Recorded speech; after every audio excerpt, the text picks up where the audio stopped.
setiap orang. Kullu nafsin dha'iqatul maut. Nah, setiap orang yang hidup pasti dia akan merasakan kematian. Sebab bisa bermacam-macam, tetapi kematian itu adalah satu. Ada orang yang mati pada zaman ini yang karena penyakit COVID-19. Ada yang mati karena penyakit-penyakit yang lainnya. Ada yang nggak sakit, secara zahir tidak terlihat sakit, tetapi kemudian dia sakit ketika mati itu. Nah, hadirin hadirat yang dirahmati oleh Allah Subhanahu wa ta'ala. Jadi seseorang tidak bisa melarikan diri dari kematian.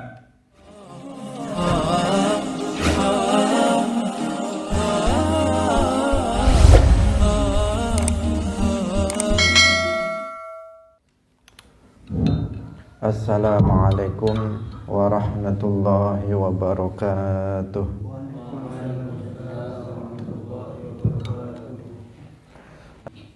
Abda'u bismillahirrahmani wa birrahimi daimil ihsani falhamdulillahil qadimil awwali wal akhiril baqi bila tahawuli summa salatu wassalamu sarmada ala nabiyyi khairi man qad wahada wa alihi wa sahbihi wa man tabi' sabila dinil haqqi ghaira mubtadi' wa ba'du fa'lam bi wujubil ma'rifah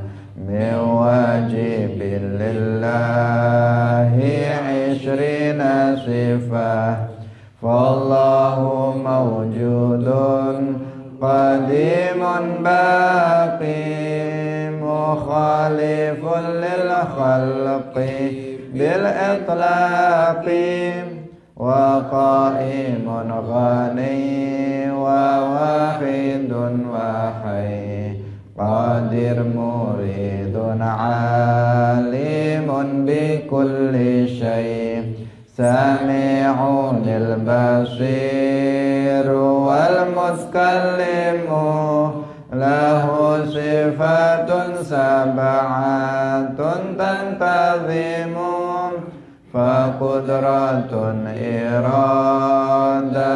sam'un basar hayatun ilmu kalamun istamar wa jaizun bifadlihi wa adlihi tarkun likulli mumkinin kafi'alihi arsala anbiya dhawi faqona bisidqi wa tablighi wal amanah wa jaizun fi haqqihim min aradin bi ghairi naqsin ka khafifil maradi ismatuhum kasairil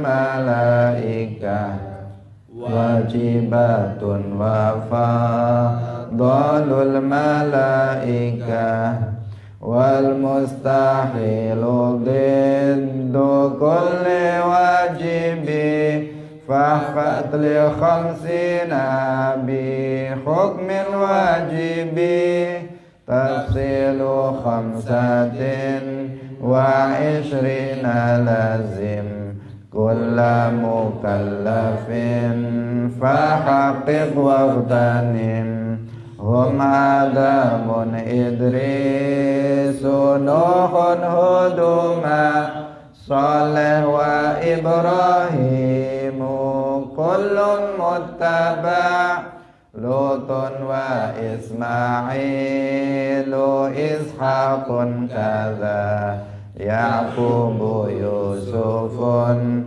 wa Ayyubu kadza Syu'aibu Harunu wa Musa wal Yasa' Dzulkifli Dawudu Sulaiman Taba' Ilyasu Yunus Zakaria Yahya Isa wa Toha Khatimun Daghaya Alaihimus salatu wassalamu wa alihim madamatil ayyamu wal malakul ladzi bila abin wa la akla la syurba wa la nauma lahum tafsilu ashrin minhum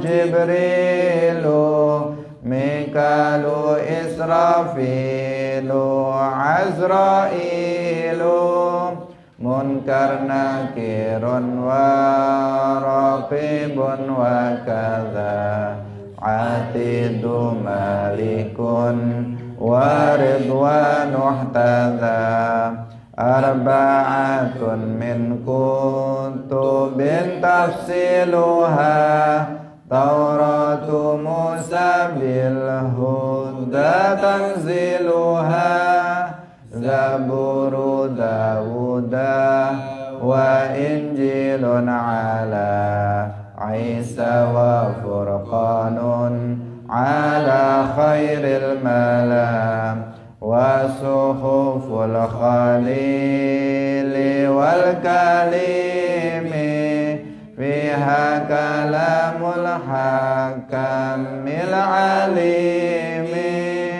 wa kullu ma atam bihi rasulu fahaqquhu taslimu wal qabulu imanu nabiyyaumi akhirin wajab wa kulli ma kana bihi minal ajab khatimatun fi dzikri baqil wajibi mimma ala mukallafin min wajibi nabiyuna Muhammadun qad ursila lil alamina rahmatan wa fuddila.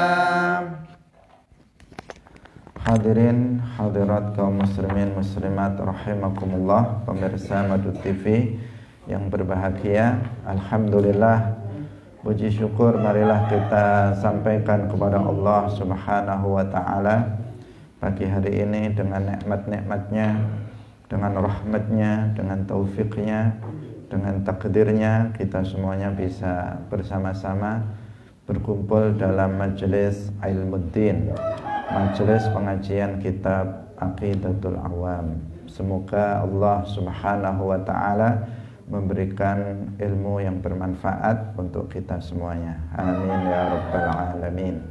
Shalawat dan salam semoga tetap terlimpahkan kepada Nabi Agung Nabi Muhammad sallallahu alaihi wasallam, keluarganya, para sahabatnya serta seluruh umat Islam yang mengikuti beliau ila yaumil qiyamah. Hadirin rahimakumullah, mari kita mulai dengan mengikhlaskan niat kita lillahi ta'ala. Kita masih dalam pembahasan tentang nama-nama dari 10 para malaikat. Tafsilu ashrin minhumu Jibrilu Mikalu Israfilu Azrailu. Harokat yang tepat itu Azrail, meskipun kita pada umumnya membacanya dengan Izrail. Jadi Azrail itu yang lebih pas. Hadirin rahimakumullah, kita telah bahas, yaitu malaikat Jibril alaihissalam, bahwa beliau adalah pemimpin dari para malaikat, bahwa Jibril adalah salah satu pemimpin dari para malaikat. Beliau adalah aminul wahyi, yang ditugaskan untuk menyampaikan wahyu. Beliau adalah ar-ruh, yaitu yang disebut dengan ar-ruh di dalam Al-Quran. Yang malaikat yang kedua adalah malaikat Mikal atau Mikail. Dalam Al-Quran nama beliau disebut sebagai malaikat Mikal, sedangkan dalam hadis itu disebut Mikail. Jadi malaikat Mikal itu disebutkan namanya dalam Al-Quran, yaitu dalam surat Al-Baqarah ayat 98. Man kana aduwwan lillahi wa malaikatihi wa rusulihi wa Jibril wa Mikala fa innallaha aduwwul lil kafirin. Barang siapa yang menjadi musuhnya Allah, musuhnya para malaikat-malaikat Allah dan para rasulnya, dan Jibril dan Mikal, maka sesungguhnya Allah adalah musuh bagi orang-orang yang kafir. Artinya orang yang memusuhi Allah, orang yang memusuhi para malaikat Allah, orang yang memusuhi rasul-rasul Allah, kemudian ada rincian padahal sudah disebutkan malaikat, orang yang memusuhi Jibril dan Mikal, malaikat Mikal, maka hukumnya adalah kufur. Hukumnya adalah kufur. Musuh Allah adalah orang yang kufur. Musuh dari para malaikat, para rasul adalah orang yang kafir. Nah, karena itulah maka nggak boleh seseorang itu memusuhi Allah, menyatakan diri sebagai musuhnya Allah, karena itu berarti dia mengikrarkan diri sebagai orang yang kafir. Demikian juga bermusuhan dengan malaikat, dengan para malaikat. Para malaikat itu adalah kemarin kita katakan muslimun, auliyaullah. Mereka adalah wali-walinya Allah. Nah, ketika seseorang itu menyatakan diri sebagai musuhnya Jibril, musuhnya Mikal, maka dia bisa jatuh ke dalam kekufuran. Sehingga dalam ayat ini disebutkan fa innallaha aduwwul lil kafirin. Kemudian di dalam hadis disebutkan tentang nama Mikail. Rasulullah Shallallahu Alaihi Wasallam dalam hadis yang diriwayatkan oleh Al-Imam Al-Bukhari, beliau mengatakan ra'aitul lailata rajulaini atayani qala alladhi yuqidun nara malikun khazinun nar wa ana Jibrilu wa hadha Mikail. Aku bermimpi pada suatu malam ada dua laki-laki yang datang kepadaku. Keduanya berkata, malaikat yang menyalakan api adalah Malik. Artinya malaikat penjaga neraka adalah Malik. Dia adalah khazinun nar, dia adalah penunggu neraka. Wa ana Jibril, dan aku adalah Jibril. Wa hadza Mikail, dan yang bersamaku ini adalah Mikail. Nah, di sini berarti apa? Dua malaikat itu merubah wujudnya dalam wujud seorang laki-laki. Nah, dua malaikat itu adalah Jibril dan Mikail. Nah, memperkenalkan kepada Rasulullah Shallallahu Alaihi Wasallam bahwa malakul maut, bahwa khazinun nar itu adalah Malik. Nah, sedangkan yang datang kepada beliau adalah Jibril dan Mikail. Hadirin rahimakumullah. Nah, tugasnya malaikat Mikail ini apa? Di antaranya adalah untuk mengatur hujan. Jadi yang menurunkan hujan itu adalah malaikat Mikail, sesuai dengan ukuran yang telah Allah tetapkan. Apakah hujannya lebat, apakah hujannya rintik-rintik, apakah hujan yang sangat lebat yang menjadikan banjir, apakah hujan yang sekedarnya lamanya masa hujan atau pendeknya masa hujan 1 jam. Kadang kita hujan ada sampai 2 jam sehingga banyak yang banjir. Ada yang hujan sampai setengah hari, sampai sehari semalam, 2 hari, sampai di mana-mana banjir. Itu semuanya yang menurunkan hujan itu adalah malaikat Mikail sesuai dengan ketentuan Allah Subhanahu wa ta'ala. Bukan semata-mata kemauan dari siapa? Malaikat Mikail atau Mikail. Hadirin rahimakumullah, beliau malaikat Mikail ini juga ditugaskan untuk mengatur air sungai dan air laut. Jadi air sungai dan air laut ini yang mengatur juga malaikat Mikail. Kemudian membagikan rizki serta menumbuhkan tanaman, membagikan rizki. Kalau ar-raziq huwallah alladzi yusilul arzaq ila ibadihi, zat yang menyampaikan rizki kepada para hambanya itu adalah Allah. Nah, malaikat Mikail itu hanya bertugas untuk menyampaikannya kepada orang yang telah ditetapkan oleh Allah mendapatkan rizki. Setiap orang itu telah ditentukan rizkinya oleh Allah Subhanahu wa ta'ala. Ada orang yang ditetapkan rizkinya itu banyak, ada yang ditetapkan rizkinya itu sedikit, ada yang ditetapkan dia itu mendapatkan rizki yang halal, ada yang mendapatkan rizki yang haram. Karena rizki itu ada 2 macam, ar-rizqul halal dan ar-rizqul haram. Karena rizki maknanya ma yanfa'u walau haraman, sesuatu yang bermanfaat meskipun haram, itu namanya rizki. Sehingga ada seseorang misalnya mencuri, kemudian hasil curiannya dia makan.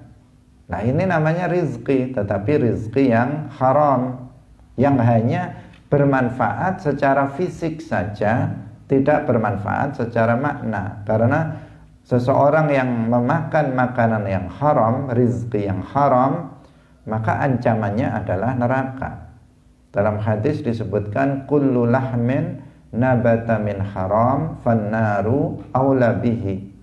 Setiap daging yang tumbuh dari makanan yang haram, maka neraka lebih utama bagi dia. Artinya dia akan diancam dengan azab di neraka, orang yang memakan rizki yang haram. Tetapi itu adalah rizki minallah, rizki dari Allah Subhanahu wa ta'ala. Allah yang menetapkan rizki itu, rizki yang haram atau rizki yang halal.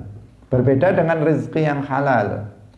Kalau rizki yang halal, maka dia akan yanfa'u hissan wa ma'nan. Secara fisik itu juga bisa membuat badan sehat, badan gemuk, badan kuat secara fisik.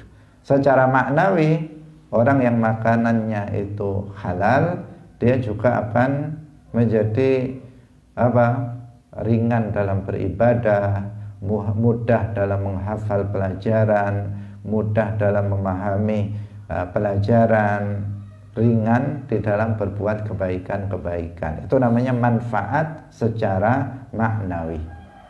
Hadirin hadirat rahimakumullah. Nah, jadi ini tugas malaikat Mikail itu menyampaikan saja. Adapun ketentuannya, siapa yang dapat rizki, siapa yang tidak, berapa rizki yang dia dapat, seberapa banyak, seberapa sedikit, itu Allah Subhanahu wa ta'ala yang menentukannya. Seperti yang sudah kita ceritakan kemarin, bahwa para malaikat setiap tahun naik ke atas langit ke-7 untuk melihat catatan di Lauhil Mahfuz, dan itulah yang mereka lakukan. Dalam waktu setahun, apa yang mereka catat dari Lauhil Mahfuz itu yang mereka kerjakan. Mereka tidak akan bermaksiat kepada Allah. Tidak akan misalnya Allah nggak memerintahkan untuk memberikan rizki kepada si fulan dengan rizki yang banyak, kemudian dia memberinya sendiri. Itu enggak. Karena apa? Mereka yaf'aluna ma yu'marun. Mereka melakukan hanya sesuatu yang diperintahkan oleh Allah kepada mereka. Mereka tidak melakukan sesuatu yang tidak diperintahkan oleh mereka, yang tidak diperintahkan kepada mereka. Nah, termasuk tugas dari Pak Malaikat Mikal adalah menumbuhkan tanaman. Nah, menumbuhkan tanaman. Ketika kita menanam padi, kemudian padi itu tumbuh. Kemudian menanam jagung, kemudian jagung itu tumbuh. Menanam buah-buahan, kemudian dia tumbuh. Maka tumbuhnya malaikat Mikal yang mengaturnya sesuai dengan kehendak Allah Subhanahu wa ta'ala. Tapi pada hakikatnya Allah yang menciptakan segala sesuatu, karena yang menciptakan perbuatan malaikat juga Allah, sebagaimana yang menciptakan manusia Allah, yang menciptakan perbuatan manusia juga Allah. Ketika kita misalnya makan, kita minum, kita melakukan yang makan adalah saya, tetapi yang menciptakan perbuatan makan pada diri saya adalah Allah. Yang membagikan rizki itu dinisbatkan perbuatan itu kepada malaikat Mikail, tetapi yang menciptakan perbuatan itu pada diri malaikat Mikail adalah Allah Subhanahu wa ta'ala.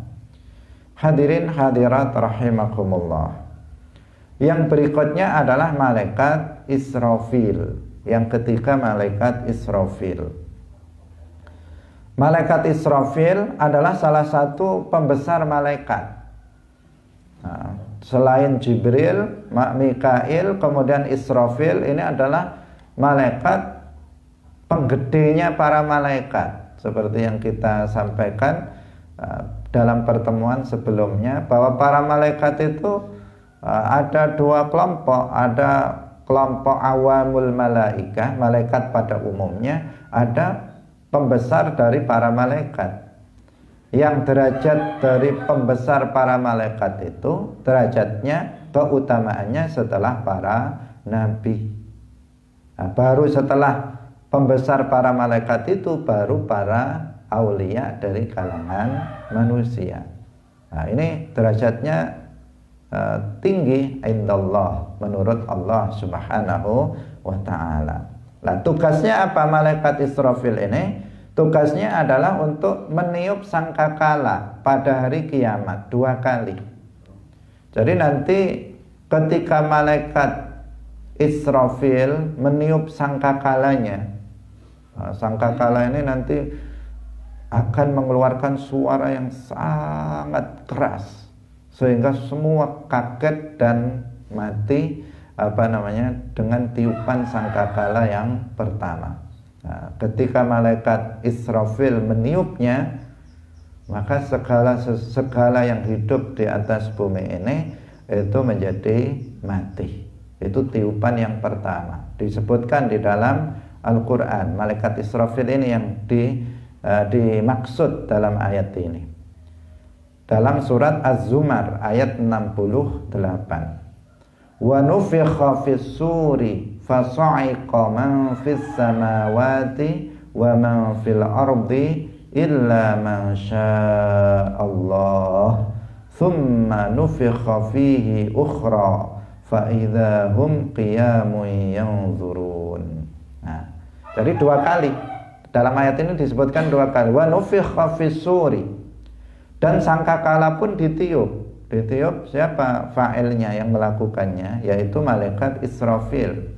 Fasa'iqa man fis samawati wa man fil ardi, maka menjadi matilah semua makhluk yang ada di langit dan yang ada di bumi.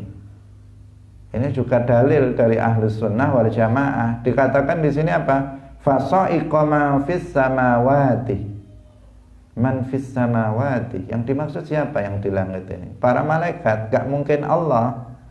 Sebagaimana dikatakan oleh orang Wahabi. Orang Wahabi ketika menafsirkan ayat aamintum man fis sama dalam surat Al-Mulk, mereka mengatakan man fis sama itu adalah Allah. Mereka mengatakan Allah itu adalah penduduk langit. Lah kalau kemudian dihubungkan dengan ayat ini, masa ketika malaikat Israfil meniup sangkakala kemudian Allah mati? Nah, ini kan jadi masalah. Karena itu man fis sama sebagaimana dalam ayat itu man fis samawat itu bukan Allah, tetapi para malaikat. Bahwa man fis sama, penduduk langit itu adalah para malaikat. Sehingga ketika malaikat Israfil itu meniup sangkakalanya, dikatakan dalam ayat itu fasa'iqa man fis samawati wa man fil ardi. Jadi semua makhluk yang berada di langit, makhluk yang berada di langit siapa? Para malaikat.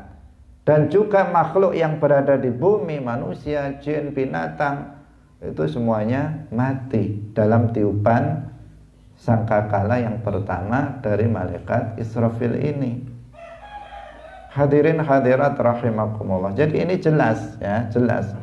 Nah, bagi orang Wahabi, jika mereka mengatakan iya Allah itu di langit, malaikat juga di langit, itu artinya mereka menyerupakan Allah dengan makhluknya.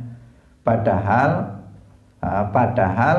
Allah berfirman dalam ayat muhkamah, laisa kamitslihi syai'. Allah tidak serupa dengan sesuatu pun dari makhluknya. Hadirin rahimakumullah. Jadi bisa saja mereka mengatakan seperti itu. Amintum man fis sama, mereka artikan bahwa yang di langit itu adalah Allah. Kemudian ayat ini man fis samawat, yang dimaksud adalah malaikat. Nah, itu kan berarti apa? Menyamakan Allah dengan malaikat, dan itu bertentangan dengan tauhid. Karena tauhid itu mensucikan Allah dari menyerupai makhluknya. Itu tauhid. Dan tauhid adalah ajaran inti dari ajaran Islam. Kalau tidak bertauhid, artinya tidak, itu keluar dari ajaran Islam. Nah, hadirin hadirat rahimakumullah. Nah, ini harus diwaspadai. Ayat ini penting untuk kita pahami dan kita hafal. Jadi illa masya Allah artinya ada sebagian itu yang nggak mati, secara keseluruhan mati, tetapi ada yang tidak mati. Di antara yang tidak mati ya malaikat hamalatul arsy, malaikat yang membawa arsy itu tidak mati. Itu diantara yang dikehendaki oleh Allah tidak mati. Malaikat Azrail sendiri itu akan mati pada akhirnya. Nah, hadirin hadirat rahimakumullah. Jadi keseluruhan makhluk hidup yang ada di bumi dan yang ada di langit, dalam tiupan sangkakala yang pertama semuanya mati kecuali beberapa malaikat itu yang tidak mati. Allah jelas tidak mati, sebab Allah subhanahu wa ta'ala huwal hayyu, zat yang maha hidup dengan kehidupan yang azali dan abadi. Allah adalah pencipta kematian, Allah pencipta kehidupan, maka Allah subhanahu wa ta'ala tidak mati. Hadirin hadirat rahimakumullah. Thumma nufikha fihi ukhra fa idzahum qiyamun yanzurun. Ini tiupan yang kedua. Kemudian sangkakala itu ditiup sekali lagi. Nah, sekali lagi untuk yang kedua kalinya ditiup. Nah, tentu tidak langsung dalam jarak sekian tahun kemudian baru ditiup lagi. Semuanya dengan perintah dan kehendak Allah subhanahu wa ta'ala. Maka seketika itu orang-orang yang mati itu bangun dari kuburnya. menunggu keputusan Allah Subhanahu wa Ta'ala. Nah, jadi mereka berarti apa? Datang kiamat. Kiamat itu dimulai dari qiyamin nas, sehingga disebut qiyamah. Qiyamah artinya apa? Karena diawali dari qiyamin nas min kuburihim, yaitu bangkitnya manusia dari dalam kuburnya, sampai penduduk surga masuk ke dalam surga dan penduduk neraka masuk ke dalam neraka. Terkadang kiamat disebut untuk hari itu as-sa'ah, ketika nafkhah al-ula, tiupan sangkakala yang pertama.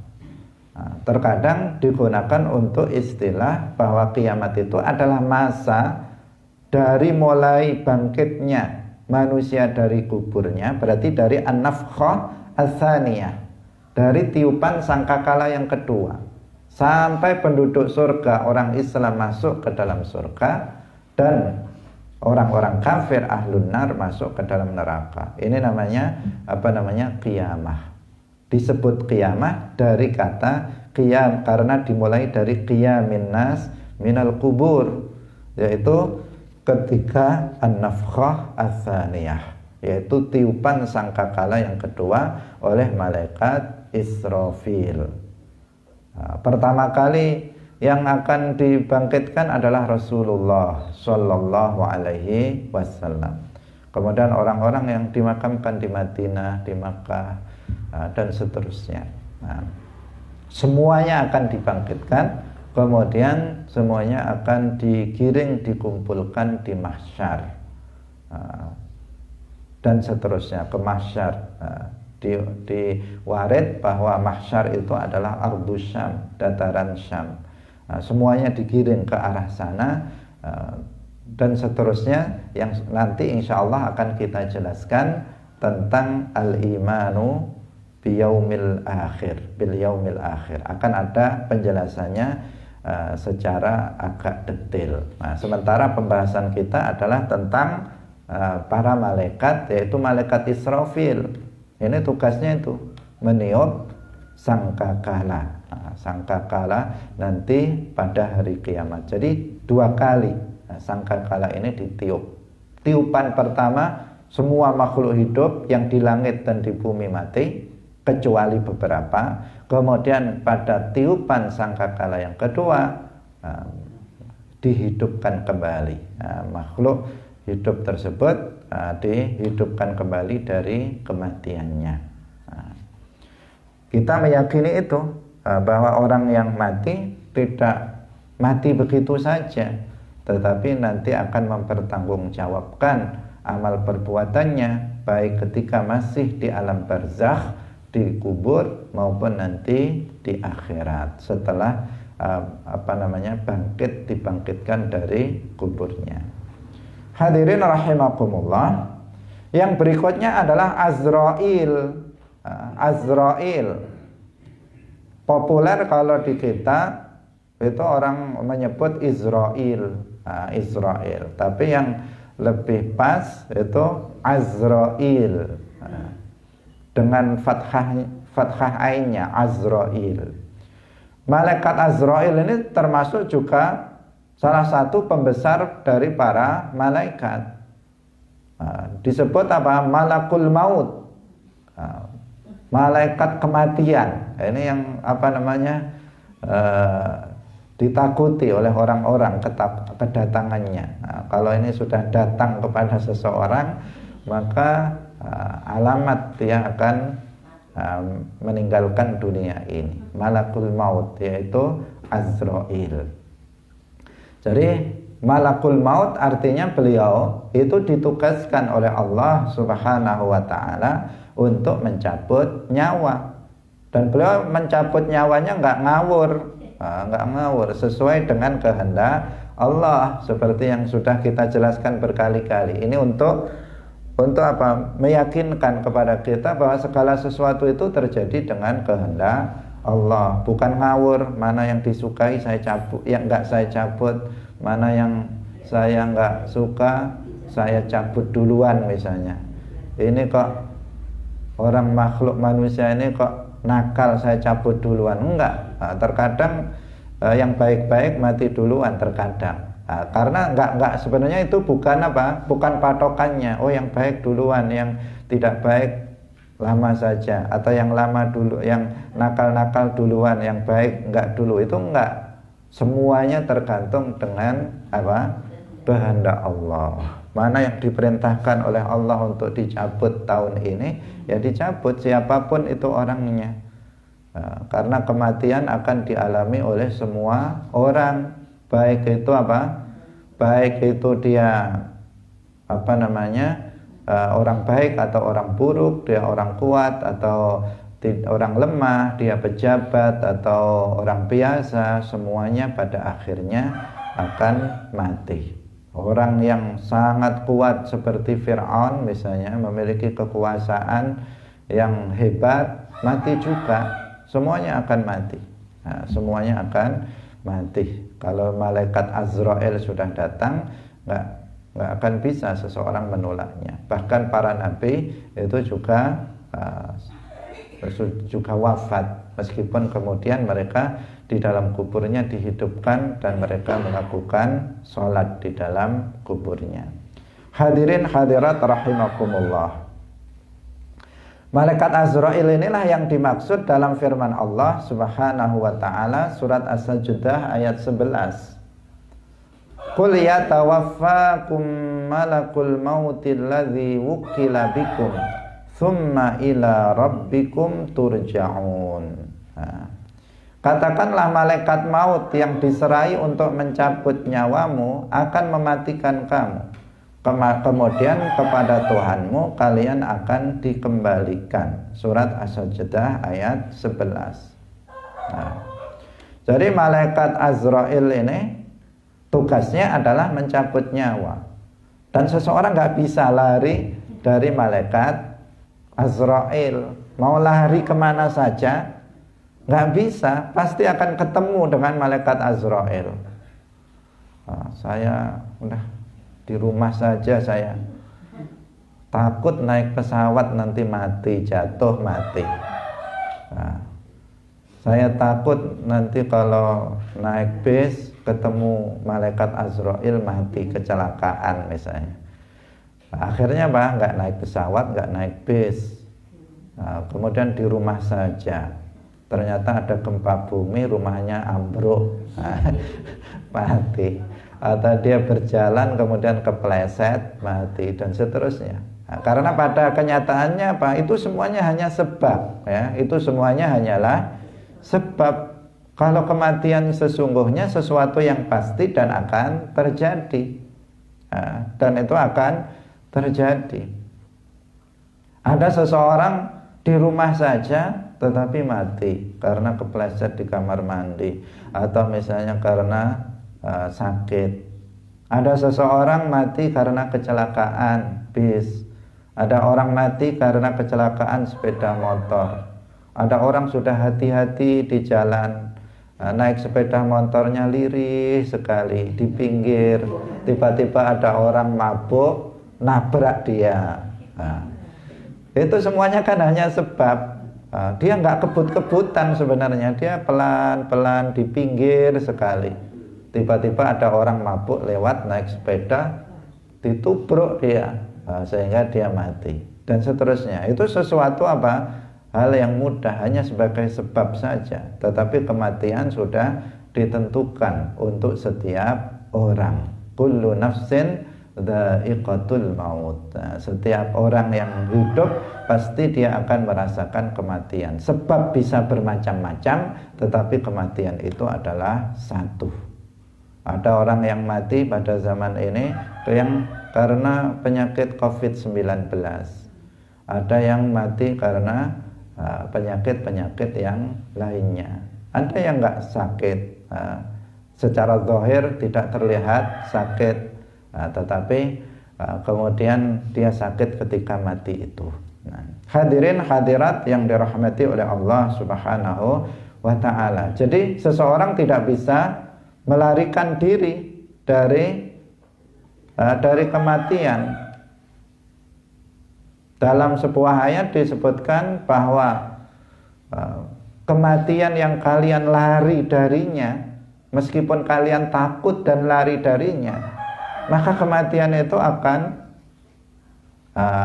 datang kepada kepada dia, akan menemui dia, dan kematian itu sudah ditetapkan, baik itu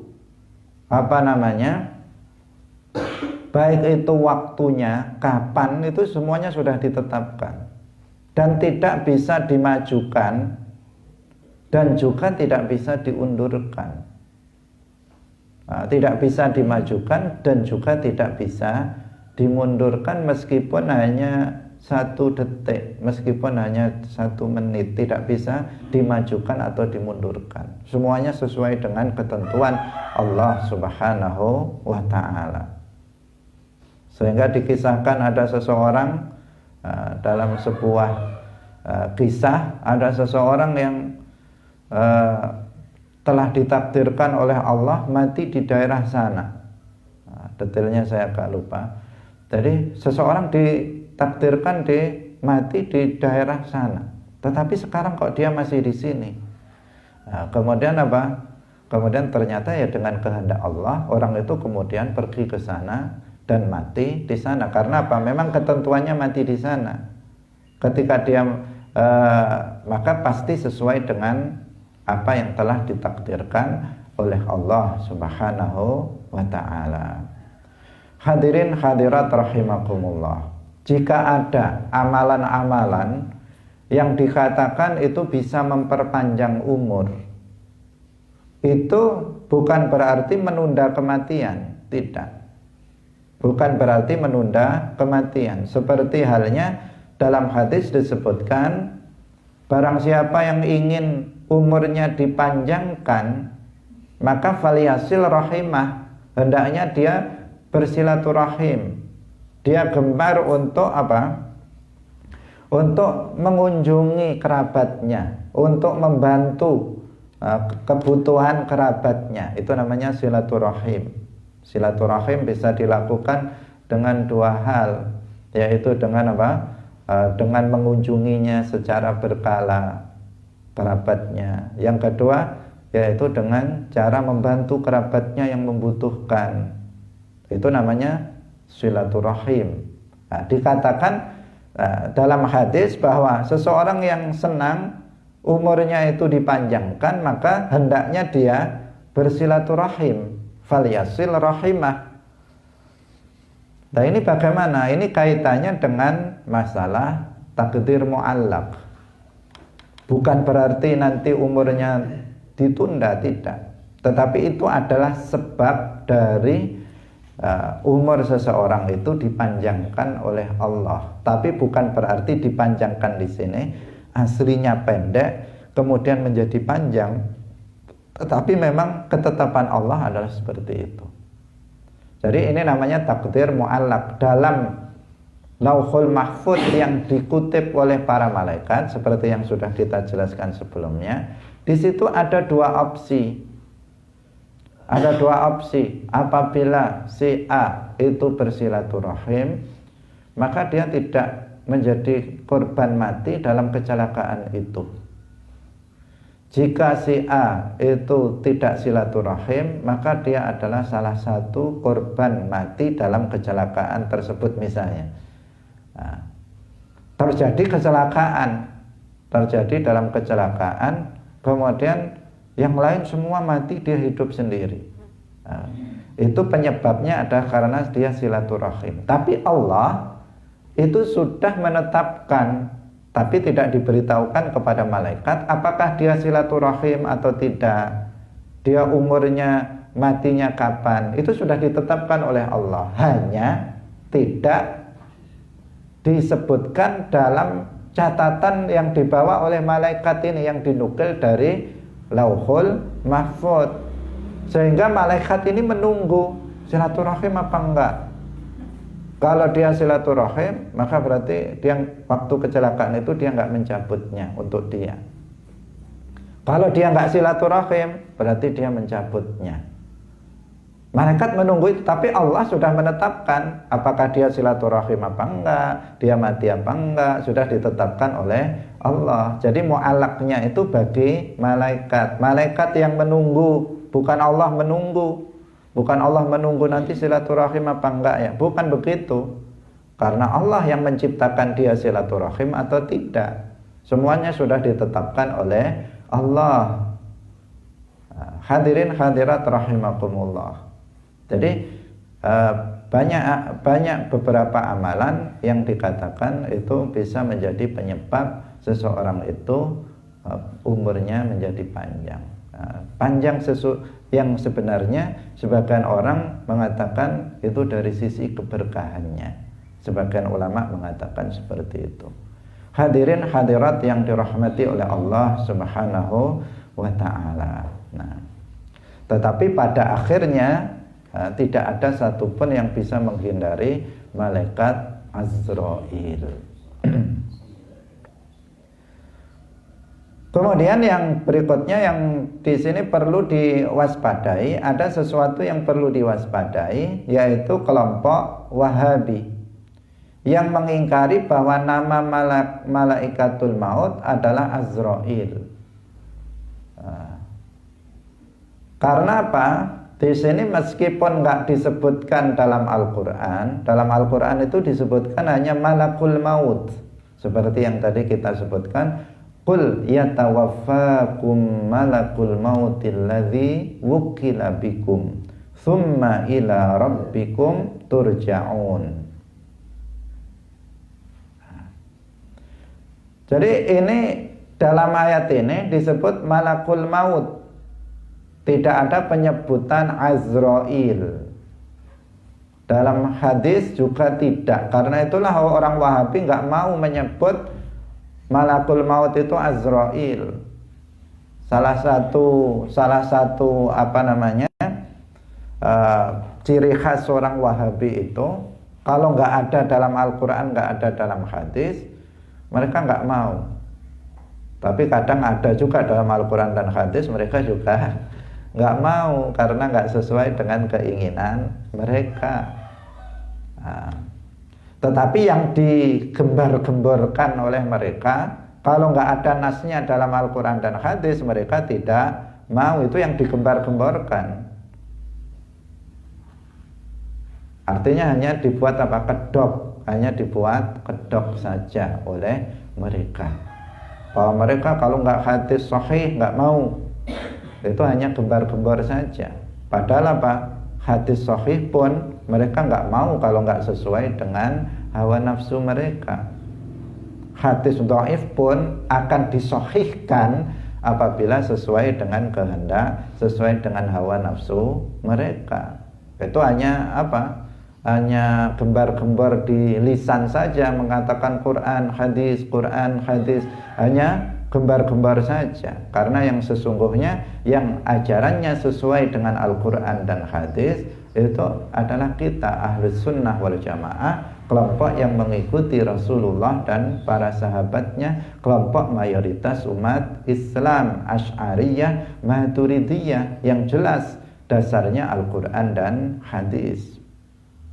Nah, tetapi Ahlus Sunnah wal Jamaah itu juga menjadikan al-ijma' itu sebagai hujjah. Al-Quran, hadis, ijma'. Kemudian qiyas, ijma' itu apa? Ijma' itu adalah yang pokok tiga ini. Artinya yang ini nggak boleh diingkari. Kalau qiyas ini kan dia adalah ijtihad dari para ulama. Yang kita apabila di sini kemudian ada khilaf di antara para ulama, maka kita mengambil salah satu dari pendapat ulama mazhab yang 4. Nah, sedangkan ijma' sesuatu yang sudah mujma' alaih, artinya sesuatu yang sudah disepakati oleh seluruh para imam mazhab 4. Disepakati itu bagaimana? Disepakati itu artinya bahwa seluruh imam mazhab 4 memiliki pendapat yang sama tentang suatu permasalahan. Imam Syafi'i bilang A, Imam Abu Hanifah bilang A, Imam Malik bilang A, Imam Ahmad bilang A. Maka berarti ini apa? Mujma' alaih, sama semuanya A. Tapi kalau Imam Malik bilang B, Imam Syafi'i bilang A, Imam Ahmad bilang B, Imam Abu Hanifah bilang A, berarti apa ini? Khilaf, berarti ada perbedaan pendapat. Nah, kalau sesuatu itu sudah mujma' alaih, maka itu sudah pasti benar. Nah, sudah pasti benar. Nah, ini Ahlus Sunnah wal Jamaah berpegangan pada ijma'. Orang Wahabi sebenarnya ngakunya mereka juga mengikuti ijma' juga ngakunya, tetapi pada faktanya dalam banyak masalah mereka yukhaliful ijma'. Mereka berbeda pendapatnya dengan ijma'. Demikian juga jangankan kepada ijma', kepada Al-Quran dan hadis pun dalam banyak masalah mereka bertentangan pendapatnya dengan Al-Quran dan hadis. Nah, dalam masalah ini tentang penamaan malakul maut dengan Azrail, malaikat kematian yang ditugaskan oleh Allah untuk mencabut nyawa, namanya itu Azrail, itu berdasarkan ijma'. Nah, para orang Wahabi itu nggak mau mengatakan. Mereka mengatakan bukan Azrail, nama malaikat kematian itu bukan Azrail. Kita bantah apa? Kita bantah bahwa penamaan malakul maut dengan Azrail itu disebutkan dalam ijma', mujma' alaih.